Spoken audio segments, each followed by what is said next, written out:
Alright, I am back. So, this next review is on She-Ra and the Princesses of Power, the complete series. So, I gotta start. So, this is gonna be a spoiler review. Okay? So, if you don't like spoilers, better fucking leave. If you do, that's on you. I gave you forewarning. Now you know. So, yeah, I watched this from the pilot to the series finale that was this past Friday.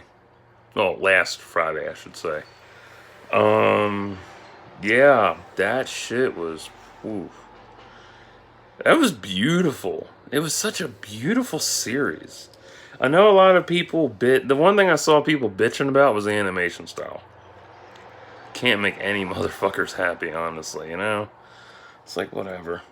Um, this show was definitely one of the best character driven um and character driven and character evolution shows for the LGBT community. I loved it. It was gorgeous. So good. I love it. Like you get such a phenomenal evolution in Catra and Adora, Spinny and her wife. Trying to remember. Bo. Basically everybody gets evolution in this. It was nice. Aside from who was it? I'm trying to think who it was that didn't get it. Bo's dads. Yeah. That was like my one thing I didn't like too much was that his dads didn't get a lot of evolution. And the thing was the show was cut so short. Like it's only 5 seasons, but it it's still good shit. It's still amazing and you can still kick back and enjoy it. The thing I love the most about it was the animation, the evolution, the breaking down of She-Ra and Adora, and how Adora wasn't feeling like she accepted her destiny and then tried to make her own. And through that, there were trials and tribulations that she got through. And it was beautiful. And all the characters are quirky as hell, and I love them. You have Entrapta, who is a tech junkie. I love her to death. She is so fucking funny. Scorpia is hilarious. She is adorable. Um, Hordak is an interesting villain. I like him. He's really good. Um, Light Hope is intriguing and mysterious.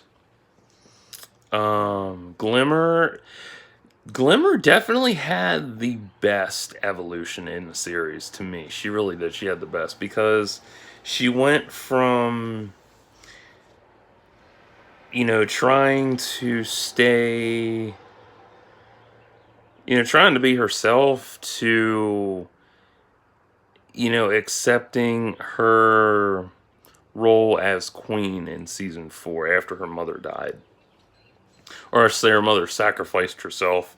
So, oh, that's one. So, Etheria could have power again. Yeah, or magic, something. I forget. It's been a while. Let me see. What else was there? Though my favorite moment in the whole series was definitely like the most shocking moment was Adora breaking the sword. That shocked the shit out of me. I was like, oh my god.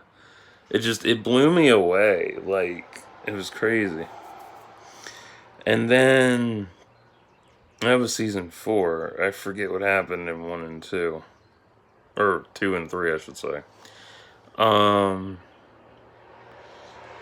you get a lot of cool characters in this series, and each and every one of them are unique to the point where you can identify with them and love them, cherish them, and look up to them as role models. And I love that about this show, because in today's world, there aren't a lot of fucking role models, honestly. There's no good role models anymore. Like, I grew up with a lot of role models in the 80s and 90s. Mainly the 90s. But, you know, after, I'd say, I guess late 2000s, I would say. Like, role models kind of went out the fucking window. Like, I grew up, my thing was like, I want to be like Mike. Well, now it's more like everybody wants to be like Kim K. And I'm like, I'm like, you go ahead and be a fake plastic bitch. That's cool. But yeah, like, this show is amazing, and it's high influential for LGBT, and I love that. It's beautiful. My favorite moment was definitely Catra and Adora's kiss. That was beautiful. Catra professing her love for her, and Adora doing the same. It was just so beautiful.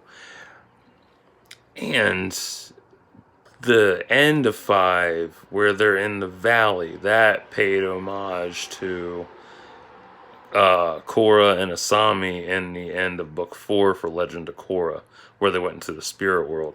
I love that homage. That was beautiful. That was really amazing.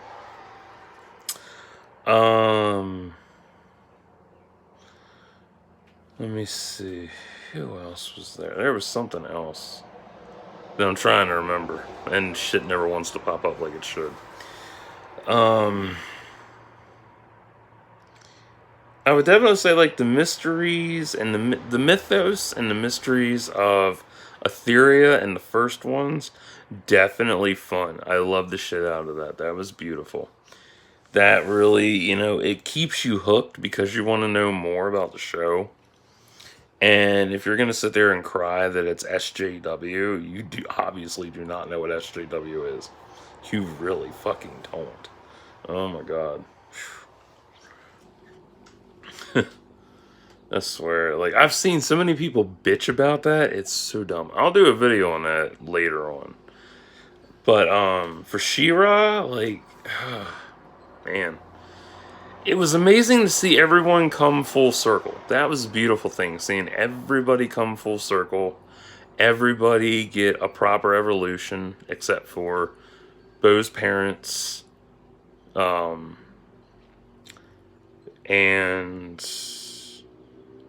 that captain. I can't think of his name. It's funny. I love that dude. He's hilarious. Oh my god. I mean, it was kind of like, let me think. Oh, dude's gonna rev his bike up. Entrapta's evolution was kind of delayed, but at the same time, still good.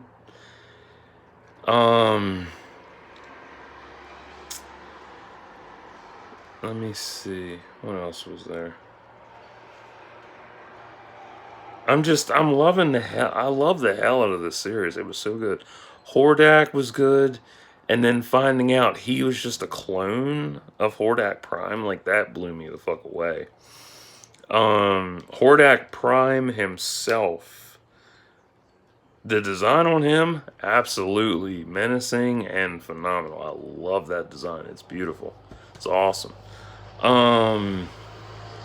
What else was there? It's interesting. I wish there had been more seasons, like at least 2 more. Just, you know, a 6th season and a 7th season. That would have been nice. Because I wanted to know more about Hordak Prime. Like, he's got, in season 5, you see him tapping into the memory of one of his old forms. I wish they had shown more history on Hordak himself. And, you know, him through the years and learning all this different shit. And it would have been awesome to have that as well. Let me think. Swiftwind was funny. I kind of wish Swiftwind had evolution too, but he didn't really get very much.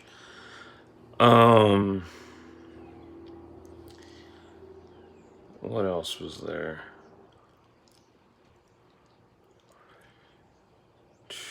It's like, I mean, the whole every episode kept me hooked, wanting more and more, and just overall more every time I watched it, and every season that came out. Like, it's just amazing. I wish it hadn't ended so quickly, I guess, but it was nice that, like, with every season, you get to see Adora grow more and more into a mature woman, and I love that. And that goes for everybody in the show that had good evolutions and stuff and evolved properly. I even love her new outfit. Her new transformation in season 5 even shows how mature she's gotten. Oh man, that was beautiful. When, what was that? When Catra was injured and she called on the power of the sword, since it broke, and since it was broke, the power, she-ra, still lived inside of her. And when she summoned it and brought Catra out and held her, I was just, man, I was in tears. Like, that shit was beautiful. Poetry in motion. What else was there? Even the sword looks better too. Like, I love the sword. The sword looks good. Here's another one that, like, Emily was funny. Even though Emily don't talk, Emily's just a droid. But still, Emily was adorable. I love that shit. Bo, I thought when I watched the show, I thought he was like gay or genderqueer, just by how he came off and acted and whatnot. But he's really cool. Like, he's down to earth, and I like that. I love how they're all down to earth, and, you know, they want to work together and they want to work through their own shit by themselves at the same time, and I love that. The humor is amazing. I love it. It never gets old. I am going to do a rewatch, though, because I want to see how, you know, Catra and Adora are, you know, star-crossed lovers and whatnot, and how their love for each other built up over 5 seasons. Because that was amazing. Because I remember, like, it's like going back to Legend of Korra again. I know people cried about that being just to throw in that Korra was a lesbian, and that her and Asami were a couple now. I'm like, So I rewatched it, because it blew me away at first. I was like, what? Because I didn't even pick up on that. Because things go over my head when I'm first watching a show. And I watched Korra from pilot to finale. And then I ended up, ooh, that's 2. I ended up watching it. Oh no. Oh, hold on. Fuck.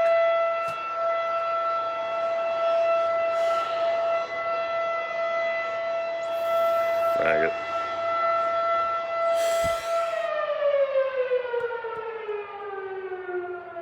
Oh, wait a minute. Let me do this.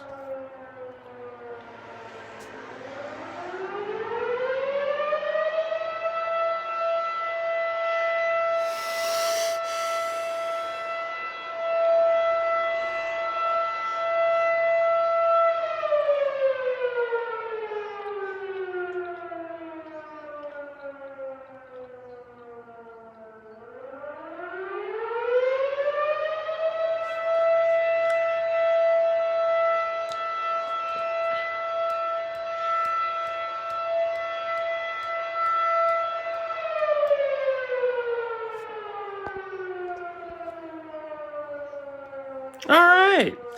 So, I turned it down so you didn't have to deal with that shit. Sorry about that, but I'm not stopping a video and then making a part 2. So, yeah.